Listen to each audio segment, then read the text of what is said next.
was named the most outstanding player at the Olympics. He does. We watched him last year average 25, 8, and 7. So what, we expect him to step off a cliff? The man didn't lie. In his 22nd season, yes, he's about to be 40. He don't have a lot left in the tank. I just want to hear him say that. Just say it if that's what you feel, but I need you to say it with your chest out.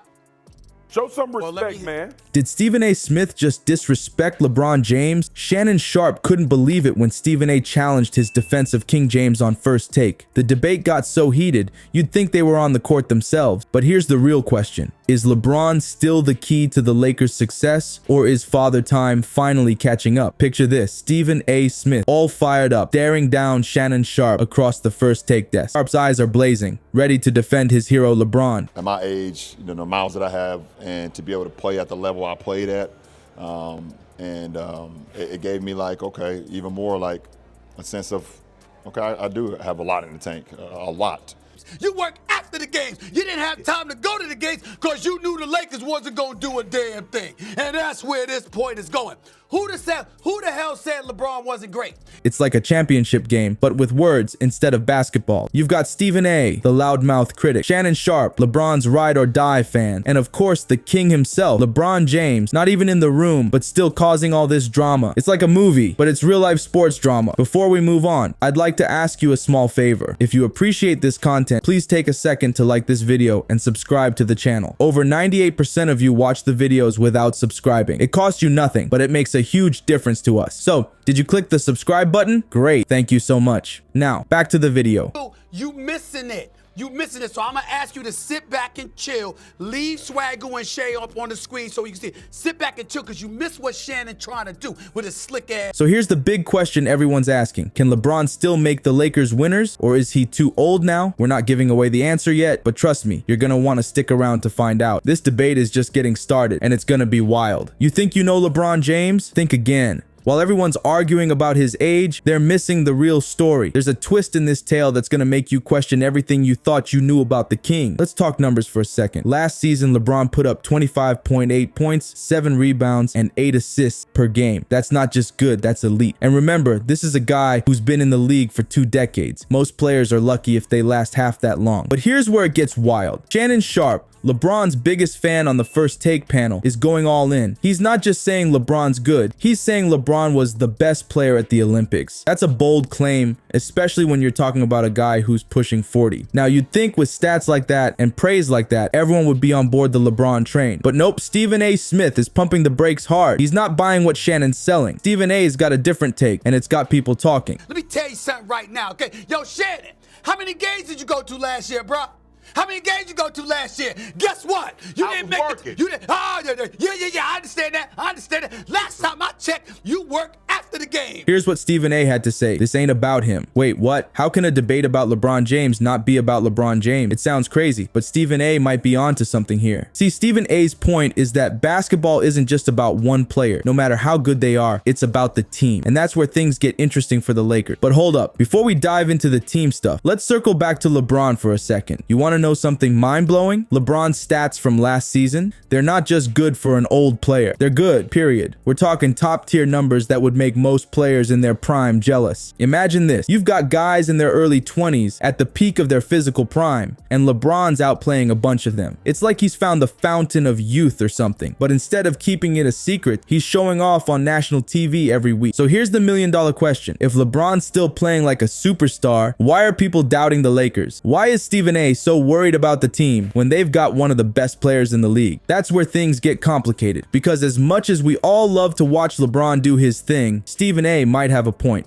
Basketball is a team sport, and one player, no matter how incredible, can't do it all alone. But don't think for a second that means LeBron isn't valuable. The Lakers without LeBron, that's a whole different team, and not in a good way. When he's on the court, everything changes. The energy, the strategy, even the way other teams play against them. So yeah, Stephen A. might be right that it's not all about LeBron, but at the same time, a whole lot of it is about LeBron. It's like a paradox wrapped in a riddle, served with a side of basketball. Remember when everyone thought the Lakers wouldn't even make the playoffs last season? That's right, the team with LeBron James was on the brink of missing out. How does a squad with one of the best players ever end up in that situation? It's crazy to think about, but it happened. The Lakers' journey to the playoffs last season was like a roller coaster ride. 1 minute they're up, the next they're down. Fans were biting their nails, wondering if their team would even make it to the postseason. It was that close. Now, let's talk about pressure. You think your job is stressful? Imagine being LeBron James. Kendrick Perkins dropped a truth bomb that'll make your head spin. For LeBron, it's championship or bust every single season. That's insane. Most players are happy just to make it to the playoffs, but for LeBron, anything less than a championship is a failure. How long can one man carry that weight? But here's where things get messy for the Lakers. Stephen A. Smith isn't worried about LeBron. He's worried about everyone else. Is the Kings court strong enough to compete for the crown? Or is LeBron trying to win a championship with a bunch of jesters? Stephen A. raised some serious questions about the Lakers roster. He's thinking, can LeBron really carry a team that might not be strong enough to win it all? It's like asking if Michael Jordan could have won with a high school team. Okay, maybe not that extreme, but you get the point. The Lakers without LeBron, it's not a pretty picture. When he's on the court, everything changes. The energy, the strategy, even the way other teams play against them. It's like night and day. But here's the million-dollar question. Is LeBron enough? Can one player, no matter how great, make up for a weak supporting cast? It's like asking if the best chef in the world can make a 5-star meal with ingredients from a gas station. Maybe, but it's gonna be tough. You know what's crazy? Even with all these doubts, LeBron's still putting up numbers that would make players half his age jealous. We're talking 25.8 points, 7 rebounds, and 8 assists per game. That's not just good, that's elite. But basketball isn't just about one player's stats. It's about how the team performs as a whole. And that's where things get interesting for the Lakers. You know, when LeBron's on the court, they're a different team. But when he's off, that's when you see the cracks in the armor. Last season, the Lakers' performance with and without LeBron was like night and day. When he was playing, they looked like contenders. When he was on the bench, they looked lost. It's like watching two different teams wearing the same jersey. You've seen LeBron dominate on the court, but off the court, that's where the real game is being played. Shannon Sharpe just took a stand that's shaking up everything we thought we knew about LeBron's future with the Lakers. What's really at stake here? Shannon Sharpe isn't just defending LeBron James anymore. He's calling out Stephen A. Smith, demanding respect for the Kings' legacy. This isn't just about basketball stats or game performances. It's about something much bigger. Imagine this. Shannon Sharpe, eyes blazing, turns to Stephen A. and challenges him to say it straight. Do you believe LeBron can't help the Lakers win a championship? The tension in the room is so thick you could cut it with a knife. This isn't just a debate anymore. It's a battle for LeBron's legacy. But why is Sharpe getting so fired up? Sure, LeBron's his guy, but this feels different. It's like Sharpe's fighting for something more than just LeBron's reputation. He's fighting for respect. Respect for what LeBron's done, what he's still doing, and what he might still do. Let's talk about what Sharpe's really saying here. He's not just defending LeBron's current skills. He's talking about the Olympics, where LeBron was named the most outstanding player. That's not just good, that's elite. And Sharpe's using it to prove a point. LeBron's still got it, but Stephen A. is not backing down. He's raising questions about the Lakers as a team. Can LeBron really carry a squad that might not be strong enough to win it all? It's like asking if Michael Jordan could have won with a high school team. Okay, maybe not that extreme, but you get the point. Here's where it gets wild. Kendrick Perkins jumps in, asking if LeBron can support Anthony Davis and lead the team. It's like they're all playing hot potato with the blame, and LeBron's the one getting burned. But you know what's crazy? Even with all these doubts, LeBron's still putting up numbers that would make players half his age jealous. We're talking elite level performance from a guy who's been in the league for 2 decades. That's not just good, that's legendary. So why all the drama? Why is Shannon Sharpe getting so emotional about this? It's because he sees something that maybe others are missing. He's not just defending LeBron's skills. He's defending his right to be respected, his right to be seen as the legend he is, no matter what the scoreboard says. And that's where things get interesting for the Lakers. Because if LeBron's still playing at this level and he's still got the fire that Sharpe sees in him, then maybe, just maybe, the Lakers have a shot. But here's the kicker. The experts aren't so sure. Their predictions for the Lakers' upcoming season, let's just say they're not exactly optimistic. Most of them are skeptical about LeBron's ability to lead the team to success. It's like they're looking at the same player Sharpe sees, but they're seeing something completely different. So what's the truth? Is LeBron still the key to the Lakers' success, or is Father Time finally catching up? Is Shannon Sharpe right to defend him so fiercely, or is Stephen A. Smith onto something with his doubts? Let's wrap this up, folks. We've got Stephen A. Smith doubting LeBron's ability to carry the Lakers, while Shannon Sharpe's defending his hero like his life depends on it. on it. It's a real nail biter. Here's the big question. Can LeBron James at this stage in his career prove everyone wrong and lead the Lakers to another championship? Or is Father Time finally catching up to the king? Kendrick Perkins said it best. For LeBron, it's championship or bust every single season. That's a lot of pressure for anyone, even a legend like James. But you know what? LeBron's been defying expectations his whole career. Who's to say he can't do it one more time? What do you think? Is LeBron still the key to the Lakers' success, or is it time for a new era in LA? Drop your thoughts in the comments below.